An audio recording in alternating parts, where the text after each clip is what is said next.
നിങ്ങൾക്ക് സമാധാനം.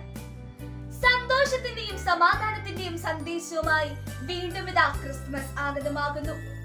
ലോക ചരിത്രത്തെ രണ്ടായി വിഭജിച്ച ചരിത്രപുത്രനായ യേശുക്രിസ്തുവിന്റെ ജന്മദിനം ആഘോഷിക്കുന്ന സുദിനം. ദൈവപുത്രനായ മിശിഹായുടെ തിരുപ്പിറവിയുടെ മംഗളമുഹൂർത്തം.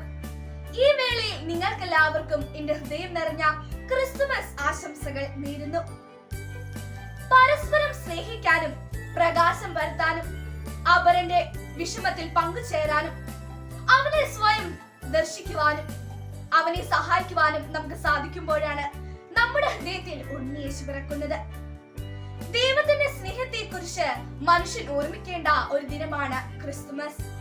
നന്മയുടെ വഴിയിൽ ചരിക്കുവാൻ നമ്മെ പ്രചോദിപ്പിക്കുന്ന ഒരു അവസരം കൂടിയാണ് ക്രിസ്തുമസ്. നല്ല മനസ്സുള്ളവർക്ക് മാലാഖമാരുടെ ആശംസകൾ സ്വീകരിക്കാനാകും. ദൈവപുത്രനായ മിശിഹായുടെ തിരുപ്പിറവി നമുക്ക് ഭക്തിയോടെ കൊണ്ടാടാം, ആഹ്ലാദത്തോടെ ആഘോഷിക്കാം.